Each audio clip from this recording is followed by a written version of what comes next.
तो आज के इस विस्तृत विश्लेषण में हम कुछ बहुत ही दिलचस्प और प्राचीन ग्रंथों के पन्ने पलटने वाले हैं। हाँ, और सच कहूँ तो ये दस्तावेज किसी खजाने से कम नहीं है। बिल्कुल, हमारे पास स्रोतों का एक पूरा ढेर है। इसमें विश्वकोश हैं, कुछ हाउ टू गाइड्स हैं और तोराह के मूल अंश भी शामिल हैं। हाँ, जो कि यहूदी धर्म का सबसे पवित्र ग्रंथ है। सही कहा। और हमारा मुख्य विषय है यहूदी धर्म के आहार संबंधी नियम, जिन्हें कशरुत कहा जाता है। कशरुत मतलब खास तौर पर हम ये देखेंगे कि गाय के मांस को कोशर बनाने की जो लंबी और जटिल प्रक्रिया है वो क्या है। और सिर्फ भोजन ही नहीं, इन दस्तावेजों में जीवन चक्र की कुछ बहुत ही अहम रस्मों का भी जिक्र है। हाँ, जैसे जन्म के समय होने वाला खतना, जिसे वो ब्रिस कहते हैं। बिल्कुल। और मैं इस चर्चा को लेकर काफी उत्साहित हूँ, क्योंकि ये सिर्फ खाने पीने की आदतों तक सीमित नहीं है। नहीं, बिल्कुल नहीं। ये पहचान और अनुशासन का एक बहुत गहरा अध्ययन है। वही तो। इस विषय की सबसे खास बात ही यही है कि कैसे हजारों साल पुराने नियम आज भी एक आधुनिक जीवन शैली को आकार दे रहे हैं। इन नियमों की गहराई में जाने से ये सोचने पर मजबूर होना पड़ता है कि क्या खाया जाने वाला भोजन हमारे मूल्यों को दर्शाता है। ये बहुत बड़ा सवाल है। बिल्कुल। क्या रोजमर्रा के कामों में, यहाँ तक कि सिर्फ एक निवाला खाने में उतनी विचारशीलता बढ़ती जा सकती है? तो चलिए इसे थोड़ा विस्तार से समझते हैं। कोशर शब्द अक्सर हमने सुना है। हाँ, टीवी शोज में या फिल्मों में। हाँ, इसका सीधा सा अर्थ है उचित या खाने के लिए बिल्कुल सही। और जो भोजन इन कड़े नियमों पर खरा नहीं उतरता, उसे ट्रेफ कहा जाता है। ट्रेफ यानी वर्जित। लेकिन सबसे पहला सवाल जो दिमाग में आता है वो ये है कि भोजन के लिए गाय को ही क्यों चुना गया? ये एक बहुत ही तार्किक सवाल है। देखिए, लेविटिकस 11 और ड्यूटरॉनमी 14 जैसे प्राचीन ग्रंथों के अनुसार किसी भी जमीनी जानवर के कोशर होने की 2 बुनियादी शर्तें होती हैं। अच्छा, वो क्या है? पहला, उसे जुगाली करना चाहिए, और दूसरा, उसके खुर पूरी तरह से फटे हुए होने चाहिए। जुगाली करना और फटे हुए खुर। बिल्कुल। ये 2 शारीरिक लक्षण एक बहुत ही स्पष्ट सीमा रेखा खींचते हैं। तो मतलब गाय, भेड़ और बकरी जैसे जानवर इन दोनों पैमानों पर सटीक बैठते हैं। हाँ, वे जुगाली भी करते हैं और उनके खुर भी 2 हिस्सों में बटे होते हैं, इसलिए वे कोशर की श्रेणी में आते हैं। लेकिन अगर सुअर का उदाहरण लें तो उसके खुर फटे हुए होते हैं, पर वो जुगाली नहीं करता। और ऊंट? ऊंट जुगाली करता है, लेकिन उसके खुर फटे नहीं होते। अरे वाह! इसलिए ये दोनों ही पूरी तरह से ट्रेफ हैं। यह इंसान को ये याद दिलाता है कि दुनिया की हर चीज खाने के लिए नहीं बनी है। संयम और आत्मनियंत्रण की शुरुआत यहीं से होती है। बिल्कुल सही। लेकिन सिर्फ सही जानवर चुन लेना ही काफी नहीं है। नहीं, जानवर को मारने का तरीका भी बहुत विशिष्ट है। हाँ, जिसे शिचिता कहा जाता है। हाँ। और स्रोतों से ये साफ है कि ये काम किसी आम कसाई का नहीं है। बिल्कुल नहीं। शेखता करने वाले व्यक्ति को शोचित कहा जाता है। शोचित? हाँ। और वो सिर्फ एक कुशल कसाई नहीं होता, बल्कि यहूदी कानूनों का एक उच्च प्रशिक्षित धार्मिक विद्वान होता है।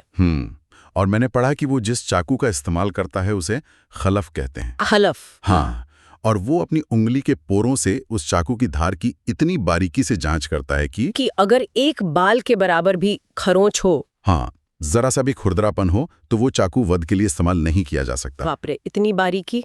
इस अत्यधिक सावधानी के पीछे का मुख्य उद्देश्य ये सुनिश्चित करना है कि जानवर को कम से कम दर्द हो और प्रक्रिया जल्द से जल्द पूरी हो जाए। बिल्कुल। शोचित एक ही झटके में श्वसन नली, भोजन नली और मुख्य रक्तवाहिकाओं को काट देता है, जिससे शरीर से खून तेजी से बाहर निकल जाता है और जानवर बिना किसी तड़प के बेहोश हो जाता है। यहाँ ध्यान देने वाली बात यह भी है कि यदि जानवर पहले से बीमार है या उसे कोई चोट लगी है, तो उसे किसी भी हाल में कोशर नहीं माना जा सकता। मतलब ये सिर्फ मांस की शुद्धता की बात नहीं है। नहीं, ये जानवरों के प्रति क्रूरता को रोकने का एक सख्त नियम भी है। लेकिन यहाँ बात सच में बहुत दिलचस्प हो जाती है। जी। क्योंकि वध के बाद भी ये प्रक्रिया खत्म नहीं होती। जी, इसके तुरंत बाद बेदेका का चरण आता है। बेदिका यानी आंतरिक जांच। हाँ, बोडेक नामक एक विशेषज्ञ जानवर के आंतरिक अंगों की गहन जांच करता है, विशेष रूप से फेफड़ों की। अच्छा, फेफड़ों की ही क्यों? क्योंकि अगर फेफड़ों में कोई छेद या बीमारी है जो ये दर्शाए कि जानवर शायद 1 साल भी जीवित नहीं रह पाता, तो उसे वहीं ट्रफ घोषित कर दिया जाता है। बिल्कुल। और इसी जांच से वो शब्द भी जुड़ा है जो अक्सर हम दुकानों के बाहर देखते हैं, ग्लैट कोशर। राइट। हाँ, ग्लैट एक यिडिश शब्द है। अच्छा। जिसका शाब्दिक अर्थ है चिकना। चिकना यानी स्मूथ। ये मुख्य रूप से गाय के फेफड़ों के लिए इस्तेमाल होता है। जांच के दौरान अक्सर फेफड़ों पर कुछ रेशे या गांठें मिलती हैं। जिन्हें एडिशंस कहते हैं। हाँ, अगर फेफड़ों पर ऐसा कोई भी रेशा नहीं है और वे बिल्कुल चिकने हैं तो उस मांस को ग्लैट कहा जाता है, जो कि सबसे उच्च मानक है। बिल्कुल। समुदायों में इसी लेकर बहस रही है। सेफार्डिक यहूदी फेफड़ों पर किसी भी तरह के रेशे को स्वीकार नहीं करते, जबकि अश्केनाज़ी परंपरा में कुछ मामूली रेशों की अनुमति है अगर वो आसानी से हट जाएं। सही कहा, लेकिन आज ग्लैट शब्द का उपयोग सबसे सख्त मानक को दर्शाने के लिए होता है। अद्भुत। अब इस जांच के अलावा स्रोतों में जेनेसिस 32 की एक प्राचीन कहानी का भी जिक्र है। पैगंबर जैकब की कहानी। हाँ, जहां वो रात के अंधेरे में एक रहस्यमयी देवदूत से कुश्ती लड़ते हैं और देवदूत जैकब की जांग की नस पर चोट कर देता है, जिससे वो लंगड़ाने लगते हैं। तो इस घटना का आज के भोजन पर क्या असर है? यहाँ जो बात सबसे दिलचस्प है वो ये है कि इस घटना के कारण यहूदियों को गाय के पिछले हिस्से की साइटिक नर्व खाना मना है, जिसे गिडहनाशे कहते हैं। हाँ, और कुछ विशिष्ट चर्बियों को भी, जिन्हें चेलेव कहा जाता है। लेकिन गाय के पिछले हिस्से से इन्हें निकालना तो बहुत मुश्किल होता होगा। बहुत ही मुश्किल। इस प्रक्रिया को निकूर या ट्राइबरिंग कहा जाता है। ये साइटिक नर्व मांसपेशियों के बीच इतनी गहराई से उलझी होती है कि उसे बिना मांस खराब किए निकालना अत्यधिक कौशल का काम है। तो क्या इसका मतलब ये है कि वो हिस्सा अक्सर खाती ही नहीं है? हाँ, ये इतना महंगा और समय लेने वाला काम है कि अमेरिका या यूरोप में गाय का पिछला हिस्सा अक्सर गैर यहूदियों को बेच दिया जाता है, जहां फाइलेट मैग्नॉन जैसे महंगे कत्सुते हैं। बिल्कुल। तो इसका मतलब इस नियम ने ऐतिहासिक रूप से यहूदी समुदायों को एक खास तरह की सीमा में बांधे रखा। हाँ, उनके खान पान का व्यापार बिल्कुल अलग हो गया, जिसने समुदाय की पहचान को सुरक्षित रखा। निर्भर रहना पड़ता है, जिससे आपसी जुड़ाव मजबूत होता है। सही कहा। अब सामाजिक जुड़ाव के साथ पवित्रता का भी एक पहलू है जो रक्त की सफाई से जुड़ा है। ग्रंथों में खून का सेवन पूरी तरह से वर्जित है, क्योंकि खून को जीवन शक्ति माना गया है। तो मांस पकाने से पहले उसमें से सारा खून निकालने के लिए एक लंबी प्रक्रिया होती होगी। हाँ, मांस को पहले धोया जाता है, फिर पानी में भिगोया जाता है और अंत में उस पर नमक लगाया जाता है। नमक खून को सोख लेता है। लेकिन कलेजी यानी लिवर के मामले में क्या होता है?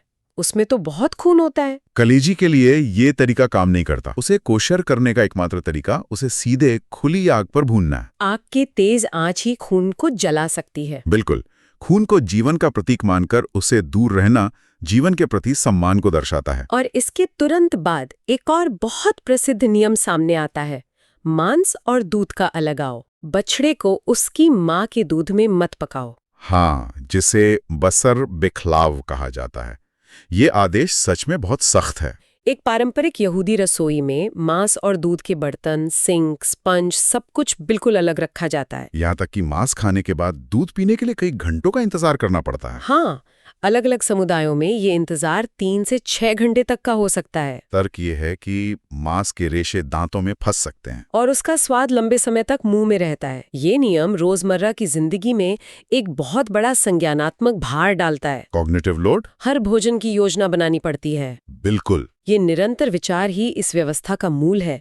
इंसान खाने के प्रति कभी लापरवाह नहीं हो सकता। अभी तक हमने जो भी बात की वो रोजमर्रा के अनुशासन के बारे में है। लेकिन स्रोतों में सिर्फ भोजन नहीं बल्कि यहूदी जीवन चक्र की रस्में भी मौजूद हैं। हाँ, ये धार्मिक पहचान जन्म के पहले दिन से शुरू हो जाती है। खासकर एक रस्म का बहुत स्पष्ट उल्लेख है जिसे ब्रिस या खतना कहते हैं। ये एक बहुत ही महत्वपूर्ण कड़ी है। भोजन के नियम हर दिन याद दिलाते हैं कि आप एक व्यवस्था का हिस्सा है।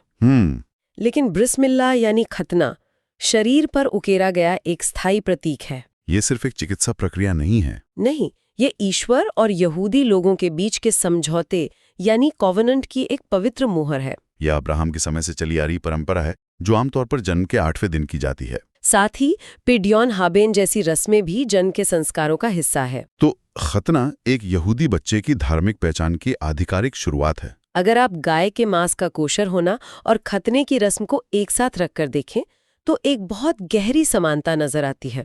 वो कैसे? दोनों ही भौतिक चीजों के माध्यम से आध्यात्मिक समर्पण दर्शाते हैं। एक तरफ प्रकृति द्वारा दिए गए जानवर को एक अनुशासित तरीके से ग्रहण करके पवित्र बनाया जा रहा है, और दूसरी तरफ मानव शरीर पर एक चिन्ह लगाकर उसे एक प्राचीन आध्यात्मिक वादे से बांधा जा रहा है। बिल्कुल। दोनों ही प्रक्रियाएं यहूदी आस्था में पवित्रता और अनुशासन के मजबूत स्तंभ हैं। तो इन सब का क्या मतलब है? इतने सारे नियम, इतनी बारीकी, रसोई में मांस दूज अलग करना या ब्रिस की रस्म। मेमोनाइट्स जैसे महान दार्शनिकों ने सोचा था कि शायद इन नियमों के पीछे स्वास्थ्य से जुड़े कारण रहे होंगे। हाँ, हाइजीन वगैरह। लेकिन गहरे धार्मिक दृष्टिकोण से देखें तो ये हर रोज के साधारण काम यानी भोजन करने को एक पवित्र कार्य में बदलने का साधन है। ये स्व अनुशासन और जागरूकता की एक निरंतर प्रक्रिया है।